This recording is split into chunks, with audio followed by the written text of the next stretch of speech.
Welcome to iETV Live. That is, it's energy. We're looking for the solutions that energize us. I'm your host, Bill Rogers, and today we'll be talking to Dave Bonta, whose mission with his USA Solar Stores is to bring solar to Main Street. And we're hooked into nature and natural cycles. And that's a very appropriate and wonderful way to live. If you're hooked into natural cycles, you just feel better. All of a sudden, this weird disassociation that we had in living in an industrial city was kind of like gone. We felt comfortable and natural and happy and healthy. I don't know if there's a connection, but I think there must be between the way you live and the way you feel and how healthy you feel. Mm-hmm. I haven't had a cold, and I don't know, 4 or 5 years. I can't remember when. It's a great benefit to living in a natural way. Mm-hmm. You just feel better. Yeah. And your brain works better, you do more productive work, and you have more fun. So as far as I can see, you say, do you feel different? Do you feel sacrificing? No. If anything, we feel better. And it's worked out great. I wish everybody could live the way we do. Mm-hmm. Well, speaking of, you mentioned the disconnection from the written word, mm-hmm. and have some. Let's zoom out and say. Yeah, we have these books. Because one of the things that's going on, one of the reasons you came here was to go down to River Run Bookstore. Right. Yeah, we'll be doing a book signing there today, and mm-hmm. these are 2 books that we wrote over the last couple of years. These books are interesting in that they're different than anybody else's solar book. Mm-hmm. In this book, we really decided to try to do something that no one else had done.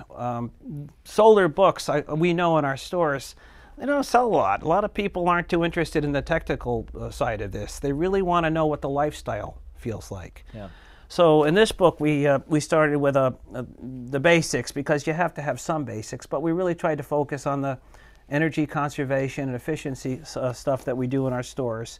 And then we really went to examples of homes and appliances and things that people can do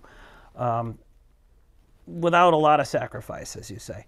But we also didn't want to leave out the inspirational part of how mm-hmm. people might live. And then, so this book is really supposed to wow them with, wow people with pictures and show how you could live an elegant life and still be responsible.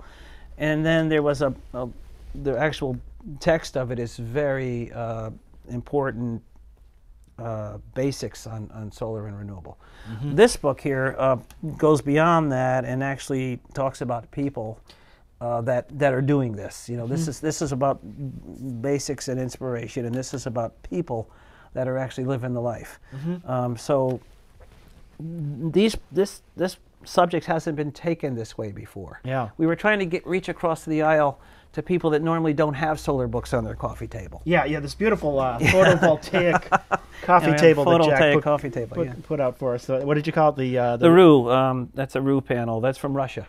Mm-hmm. Yeah, that's the story of that is that this panel is made in Russia from spent nuclear power plants that they had to close down after Chernobyl. Huh. So their idea was, hey, we have to turn these plants off. You can't just turn off a nuclear plant. You have to spend it down. So rather than boil snow or do some of the other things they were thinking, they decided to melt the sand and silicon, make silicon ingots, and make solar panels. Huh. And what's interesting about this panel, you can't see the other side, but it's bifacial. It has circuitry on the other side as well, and you see it's clear.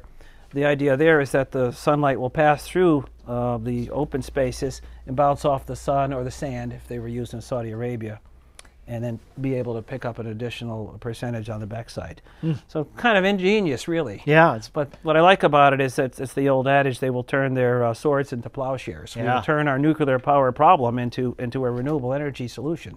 That's beautiful, and it's a great backdrop for... Makes a great table of these books.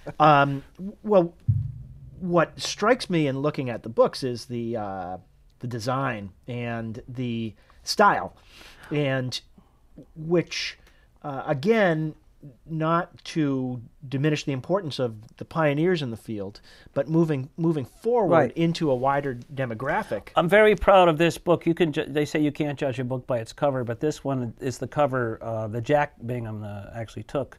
This is a customer and probably one of my best friends now.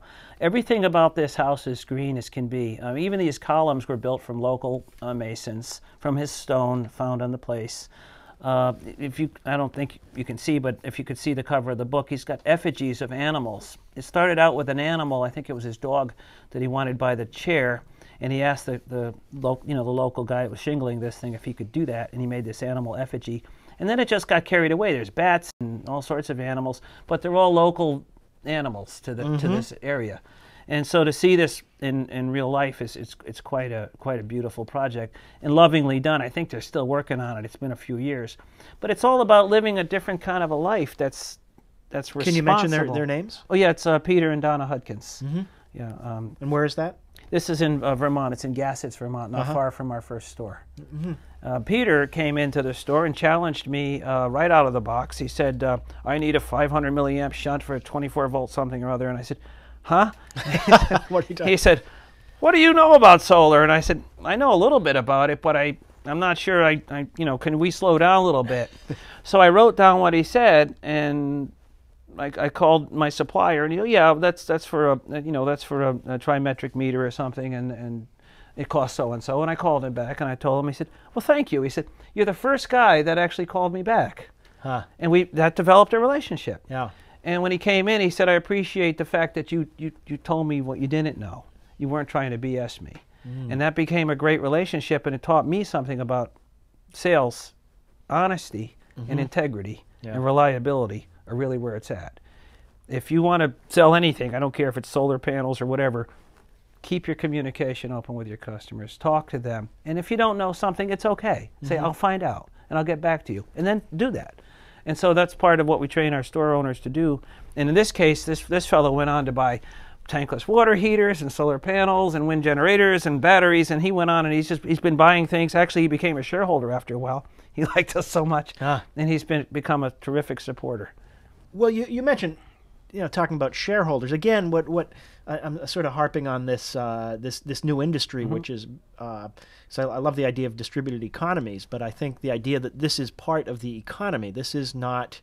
There's some idealism here. There's some notions of how to do better, of what the good life is, but it is part of the real economy. Yeah, there's a mission here to actually, it's becoming a bigger mission, and it's, again, all this stuff seems to be growing organically on its own. But the bigger mission is really, we're in the middle of changing the paradigm of the way we do business.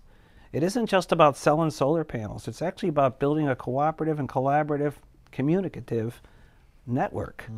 So it sort of predates Facebook and Twitter and these things, in that it's about people communicating and sharing and not competing. That's big stuff. That actually shakes the foundations of our whole capitalist structure. Yeah. But if people want to work together and find ways to do that, that's a great thing, because all of a sudden the shooting at each other and the throwing darts at each other and throwing bombs at each other just goes away. People learn to work things out together. And the reason we really wanted to foster that kind of a business model in this solar store chain, and we have, is because we didn't feel we had the luxury to wait or to fight over the business. We have, as you know, a major problem looming, and I just heard again, we got about 5 years to get this figured out. The timeline is getting shorter all the time. Yeah. We've got to arrest the carbon count in the atmosphere. We've got to level it off and start turning it around. And if people didn't even believe in climate change, you've got a whole bunch of other reasons to do this. You've got jobs. You've got environmental stewardship. You've got a sense of independence for our country to get off of the foreign oil. You've got a better product than oil in the sun. It's inexhaustible.